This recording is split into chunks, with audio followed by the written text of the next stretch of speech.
এবারে পশুর হাটে বড় পশু নিয়ে বিপাকে পড়ছেন বিক্রেতারা, কারণ ক্রেতারা ছোট এবং মাঝারি পশুর দিকে ঝুঁকছেন। এ নিয়ে লোকসান এবং দর কষাকষি নিয়ে ক্রেতা এবং বিক্রেতারা কি বলছেন, চলুন জেনে আসি। আমার বাড়ির গায়ের বাছুর আমি নিজেই পালছি। আশা করি সেটা বয়স হলো 6 বছর, দাঁতও 6 দাঁত। বিক্রি করার জন্য হাটে নিয়ে এসেছি। এখন দেখা যাক কত দাম কয়। দাম চাচ্ছি 7 লক্ষ টাকা। এখন কত হবে সেটা এখনও নির্ধারিত বলেন নাই, কিন্তু গত হাটে 4.5 লক্ষ টাকা পর্যন্ত বলছিল আমাদের। কিন্তু আমি বলছি যদি কেউ কেজিতে বা নেয় স্কেল করিয়া, তাহলে মনে করো 500 টাকা কেজি হলে আমি স্কেলে লাফে দেবো, এই টার্গেট আমার। আর যদি কেউ বলে যে এমনি হাওয়ায় নেবো, তাও দেবো, এই টার্গেট। এই পর্যন্ত আমার উনি 7,20,00,000 টাকা খাইছি, 20,000 পালছি। মনে করেন যে 3 বছর 3.5 বছর হইল। দাম যে দাম কইতেছি, খাদ্যর টাকা উঠবে না। গরু ফাও দিতে হয়, খাদ্যর টাকা উঠবে না। খামারিরা আমরা মনে করেন যে মারা গেছি।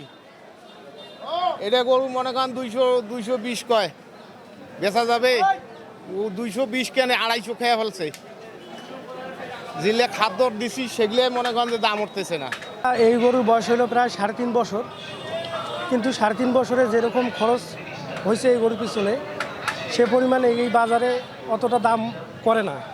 কিন্তু এই গরুটা আমাদের প্রায় দেখা গেছে যে 3.5 লাখ টাকার মতো বিক্রি করলে আমরা উচিত দামটা পাবো, কিন্তু গ্রাহক ওরকমটা দাম বলতেছে না বলার কারণে প্রায় 2 লাখ টাকা বা 1,80,000 টাকা এরকমটা বলতেছে।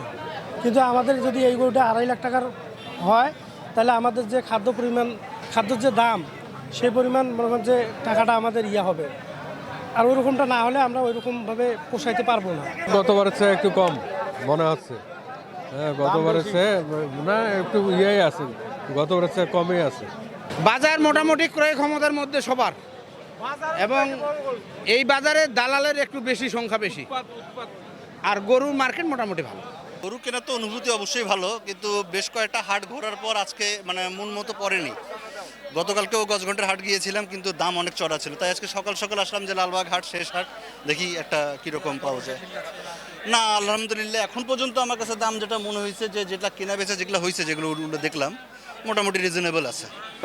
প্রতি বছরের তুলনায় এবারে পশুর বাজারে ধস নেমেছে, কারণ অভিযোগ করছেন বিক্রেতা, গত বছরের তুলনায় এবারে দাম অনেকটাই কম বলছেন ক্রেতারা। যে তুলনায় খরচ হয়েছে গোখাদ্যের, তার অর্ধেক দাম উঠছে না পশু বিক্রি করে। তবে স্বস্তিতে এবারে কুরবানির পশু কিনছেন ক্রেতারা। আরিফুল ইসলাম, বাংলা নিউজ 24, রংপুর।